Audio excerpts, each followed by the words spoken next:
encourage people to speak up and ask questions. I know there's some issues that have been sort of recurring as we've been doing tiling. And so, keeping things straight and keeping the gaps even and preventing mortar from getting up into the cracks and hardening and having to be scraped out later, stuff like that. I guess the one thing that I wanted to just bring everybody's attention to, these square ones here are the bathroom tiles. I think they're going both bathrooms. When you pull tiles out of the box, if you lay them out and look at them, some batches have a lot of repeats. And if the pattern is really distinctive, like these guys that I grabbed from upstairs, we had Tim's daughter this was one of her projects a couple Saturdays ago. She was going through and trying to sort them out and finding the repeats. Just keep your eye on what's going down where, because if you end up with a bunch that are identical right next to each other, that doesn't look good. I mean, you end up sort of focusing on that. You can't unsee it, and then you start looking at it every time you come into the room. So these tiles that we're putting down in the kitchen, there's very little distinctive pattern here. I'm not even going to worry about trying to match those up. It turns out that the batch that we got for upstairs really doesn't have a lot of duplication, so it shouldn't be too big a problem. I mean, like I said, I've had some batches where I'll pull out 7 or 8 that are all identical. And so when I put them down, I've got to sort of pay attention to spacing those out. When I put my spacers in, I put them in the way you see right here. I don't know if everybody's been doing it that way. I think most people have. These spacers really look like they're meant to go in like that. And why would you, so if somebody comes by and does that, what's wrong with that? How do you get it out? How do you get it out is one problem. Yeah, I mean, you'd have to go in there with pliers or something. And if you're using tools to dig that out, you're risking chipping the tile. Right. If you leave it in, that's the thing I was worried about, that they get left in. Because if you leave it in, you've got, a few millimeters of grout with a sort of a flexible backing. It's never going to stay in there. The spacers we should probably use for these tiles in the bathroom are 1/8 inch spacers. I've got 2 boxes here of spacers, are all the same. These spacers have a little bit of flexibility to them because tiles are not perfectly uniform and you want to be able to compress them a little bit sometimes. The ones that I've got here are 3/16. So why do you pick that size?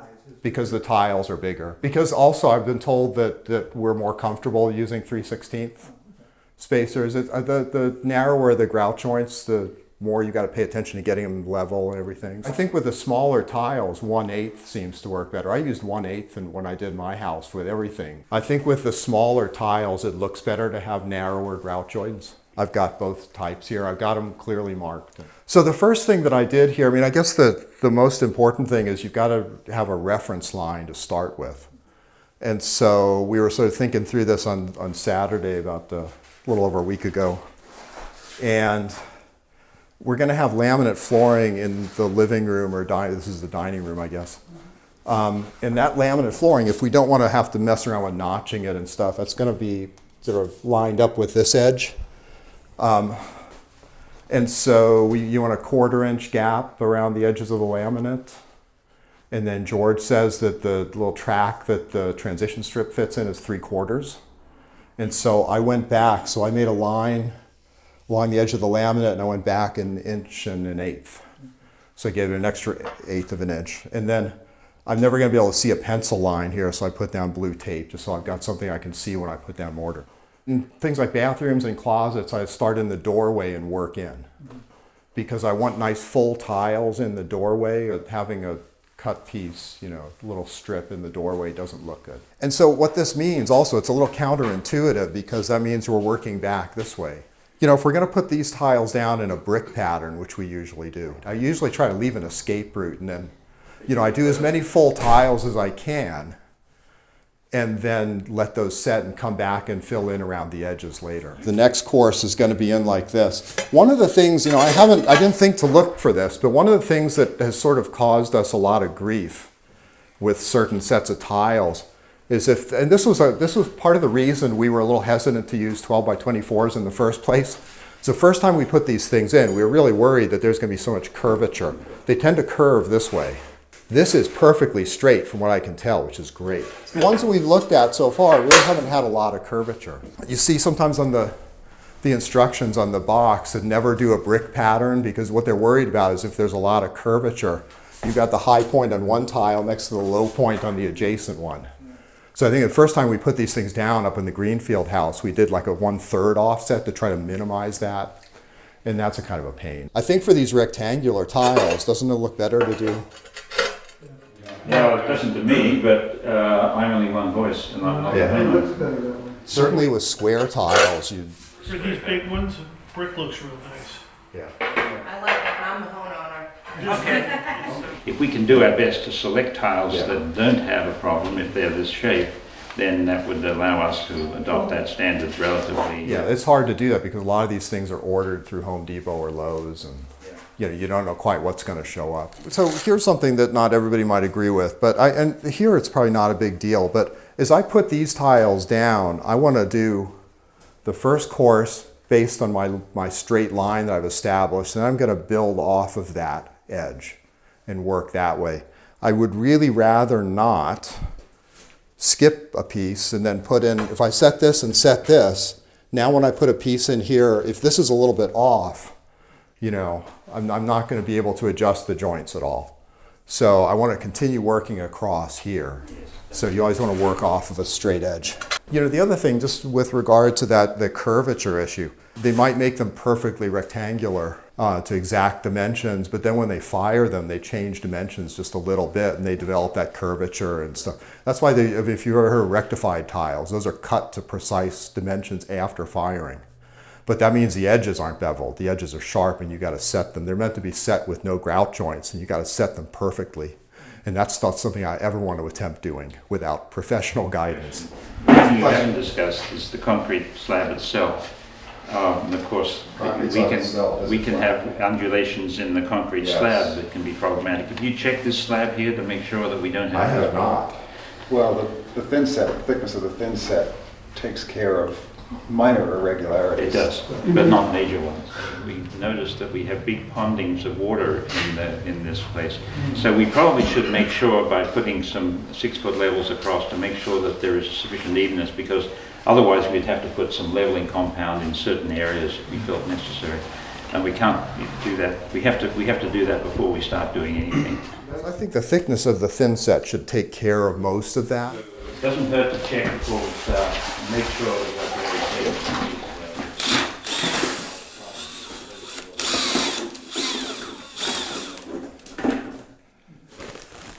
I had water in the bucket to begin with, by the way.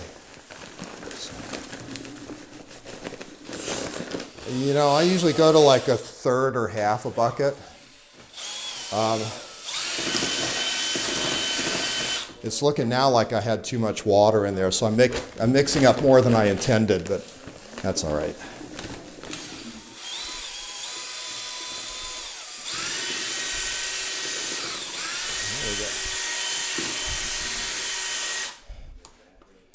Okay, so I thought initially that was looking a little dry, but as I kept mixing it.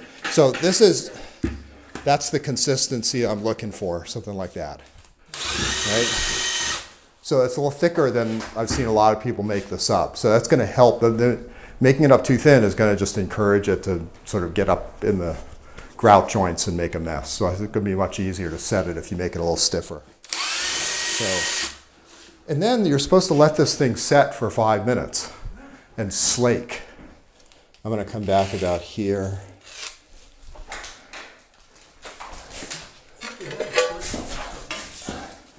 So I did that cut initially, just so we've got, develop a little bit more of a straight edge that we can build off of to start. But yeah, this is why I've got this sponge sitting right here. Has everybody been doing this with concrete, setting tile in concrete? Mm-hmm. So we're hydrating the concrete, because if you don't do this, it'll suck moisture out of the thin set. Let's see if we can.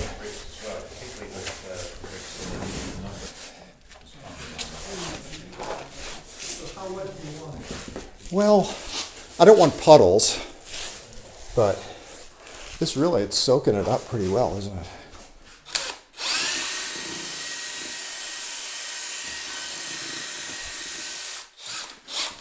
just a little bit stiffer than I usually make it. But let's see.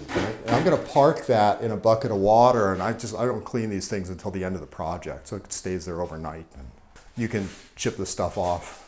So here now, if I were a professional, I would just invert this bucket, dump it all out, and I don't like to do that much at a time. All right. And what size trowel is that? So this is a half-half trowel. So 1/2 inch deep and 1/2 inch across for the notches. So for big tiles, 12 by 24s and like 16 by 16s, any big tiles, we usually recommend going with a bigger trowel than the standard that we use for bathrooms. For the small tiles is usually like a 1/4, 3/8. It's 3/8 deep and 1/4 across. We've got 1/4 trowels also. About a 45-degree angle. And what we're doing here, really the purpose of this, as far as I know, there is nothing special about this pattern that we're making. This is just setting the amount of mortar that's under the tiles. That's all we're doing. And so you generally hold these things at 45 degrees. Make sure that you've got intact ridges. If you keep going over it, you know, pulling too much thin set out of the way, you know, you start getting stuff like this, so you start getting this little V pattern in the ridges. Has anybody ever seen that? Sometimes you get a little piece of dirt in there or something, a little chunk of the hardened mortar or something, and then you end up wiping out a ridge completely. And so you can always just take a glob of it and just plop it in there to make up for that. You know, you're just trying to get the same amount of mortar under each tile. That's the point. So, you know, I've got to, it's just, you know, keep an eye on it. Make sure that you've got good, you know, your ridges are going all the way to the edge. That should be enough for 2 tiles. I started doing this. This is back buttering. Is that what's called buttering? Back buttering. I think the standard is to back butter the whole tile entirely.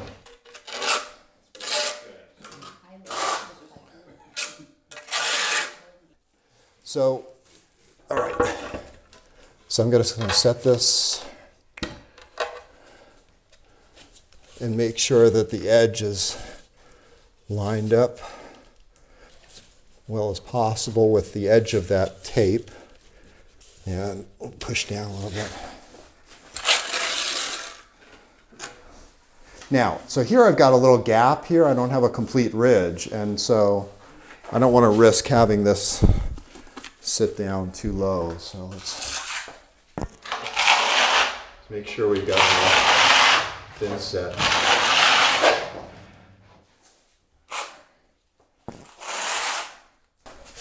Now, when I put in the next tile, what I'm going to do is set that against the existing tile.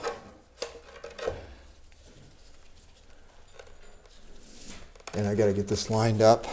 I've got less of a gap now than I'm going to need, right?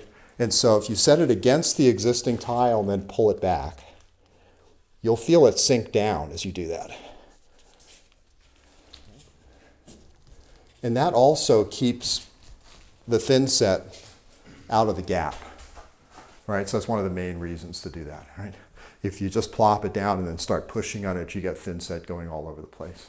I set it against the previous tile and then pull it back. And as you pull it back, you'll feel it sink down. It's also when you set it and it's lying, if it's lying flush with the existing tile, it's going to sink down when you pull it over. So you got to pull it up at that point and put more thin set under it. You know, get it up a little higher. And you can come in with a, you know, speed square or something or a level and check to make sure that that's perfectly lined up. I can feel it pretty well. I'm just going to put down a little bit more water here.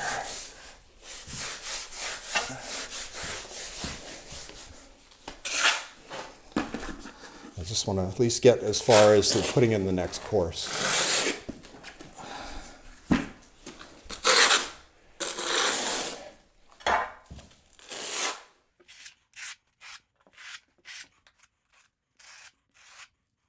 Okay, so here I'm risking making a mess. Let me pull it away from that tile. All right, now, not enough thin set right there. Much better. And I'm back buttering. So everybody realizes, I hope there's a flat edge to these trowels and a notched edge. So flat edge for this.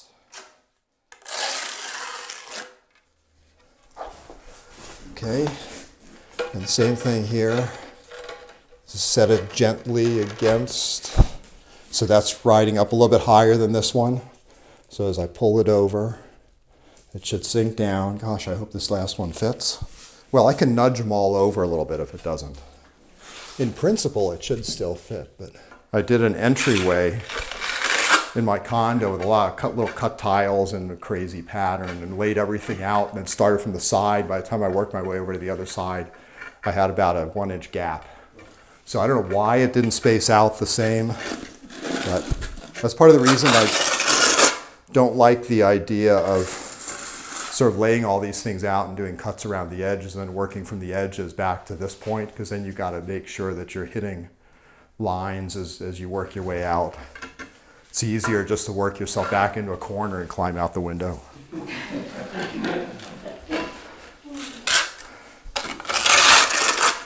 It takes less time to do that. It may not be easier. So I was struggling with this morning because when we cut this initially last Saturday, we were figuring out a starting point that was a little different from what we actually are using now. And so I had to recut this. The original one was left too much of a gap. And so what I did was just run it through. 24 inches is beyond the reach of our tile saw. So I put it down like this and sort of laid it down at an angle and started the cut, and then I lifted it up and pushed it through. I don't know that that's the best way to do it, but I tried to do it. When I'm doing long cuts here, the other way to do it is a plunge cut in the middle and then go to the side and then turn it around. Trouble is, when I tried to do that, it just broke. Maybe that's because I was trying to go too fast. I don't know. So I've got that. Yeah, and you end up with this little bit in the corner usually it'll break out, and you can raise the tile saw up and just hold the tile and sort of, take care of the little bit in the corner. So those all look pretty good. As I work, I'd like to try to keep the joints clean so I don't have any excess mortar that we have to worry about later. At this point, I'm going to take I like to use just a taping knife and just go along the edge, break that up. Yeah, it's important, I think, to clean up, because otherwise you let it harden and you're chipping it out. So the other thing that I started doing just recently is I worry if I'm going to stop at this point and then come back the next day or the next week and put in more tile. If I've left this edge up a little bit too high or a little too low, then I've got a problem, right? Because I can't adjust it. And so what I started doing, once I'm pretty confident that we got this at the right level, I mean, everything seems pretty solid. I'm assuming that's the height of the tile that we want. I am going to take a pair of shims and try to, so it looks like they've got to be all the way up like that. I'm just going to set the level of the tile edge. I can use this, and when I'm finished, this is actually a little bit too low, but I can use this to just check if I'm going to leave it like this. I want to make sure that it's at about the right height. So I think I need to do some more work with that, because that's still a little bit short. So I'm going to come out at least to this far.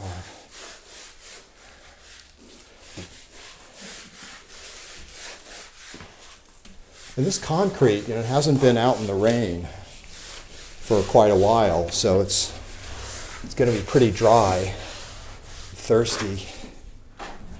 The other thing that I wanted to go through with regard to layout,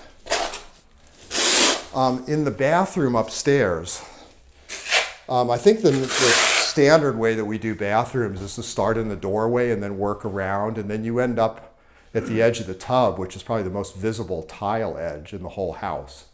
And you have to sort of cut tiles, sometimes at an angle, to fit in there. And so if I possibly can, I like to start at the edge of the tub, preferably with a full tile so you get the beveled edge. And you could tuck it as close as you want. We've got little wedge spacers that you could use to sort of tuck it right up against the edge of the tub. So you don't need a huge gap.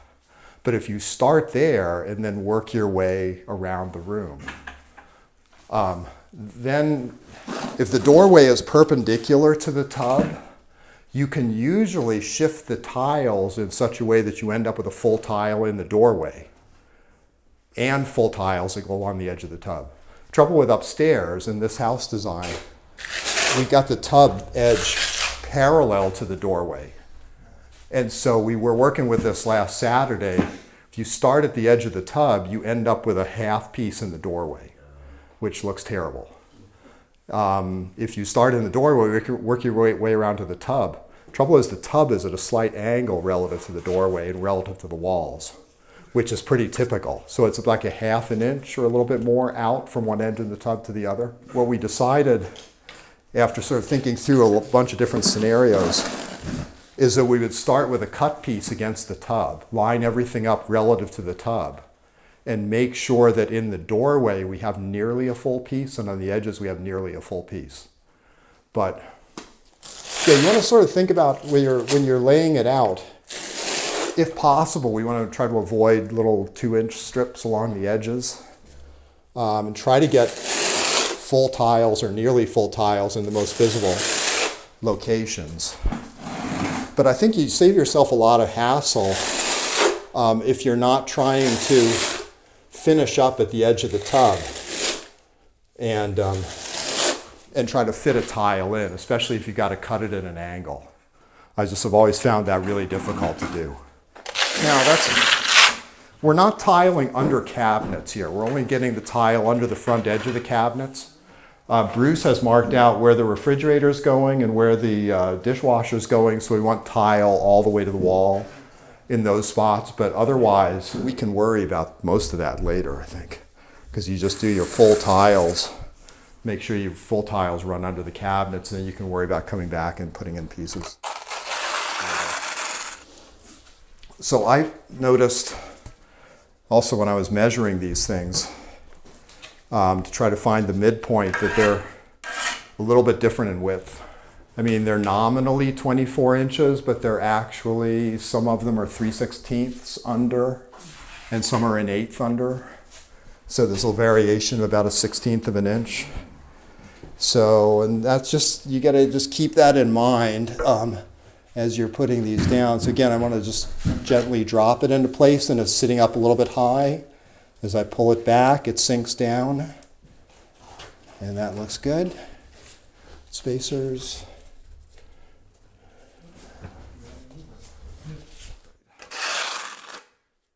All right, so here I'm going to set it against, right in the corner, right? So right now I'm noticing this is sitting down too low. When I pull it back, it's going to sink down even further. So this is right now even with this tile. So that tells me that I've got, yeah. I'm just going to, I usually just glob some down like that. I don't want to let it go too much longer before I sort of clean up around the edges. They become harder and harder to manipulate as time goes on.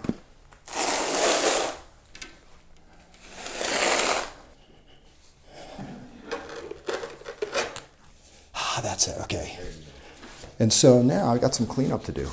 You know, when I've got to work with these things for a while to get them set at the right level, often that pushes up enough mortar in the joints. That's one thing that I haven't had to do, but you know, I take a tile spacer and just dig it out of the joint. Right? It's better to do it now than let it set. And so now I can also check to make sure that this, my mark is centered in the grout line, at least approximately. And I should have cleaned this up first before I start putting spacers in. So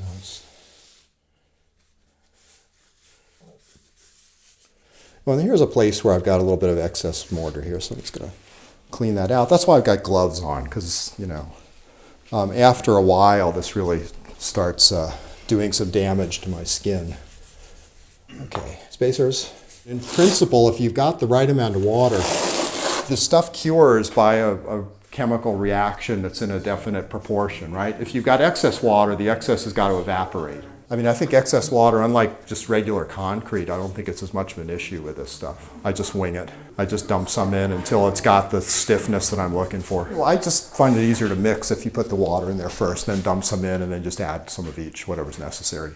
The only other thing that I really wanted to demonstrate, I don't know if everybody's been using the tile snapper or just using the saw. I brought mine. So to fit it in this place, I'm just going to measure, and here it doesn't matter which way I'm putting it in. But so if I mark, just sort of estimate where the width of the grout joint, make a mark. If you're ambitious and you want to do this as you work, you can just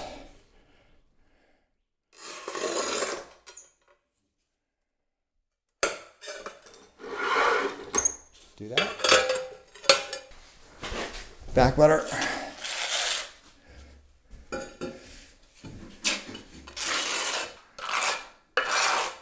And so, most important thing, of course, as everybody knows, is you got to find the cut edge and put that toward the wall. You don't want cut edges ending up in the field. If you do, for some reason, need to have a cut edge out in the field, there's a way to grind that down. In the tile bin, I'd left some grinding blocks that you can use it takes a while, but you can actually take down the sharp edge. If you're like at the edge of the tub or something. Now, I didn't quite get that where I wanted it, but that's fine. So pull it back into position. Just because the tiles have a little bit of variation in thickness, if you just occasionally get down and just sight along the grout line, make sure that everything's straight. And then from there, everything should stay straight. When I finish a bucket, I like to clean the trowel completely. I'll wipe it down with a wet paper towel just to make sure we don't have any hardening on the trowel. I'll clean all this up on the edges.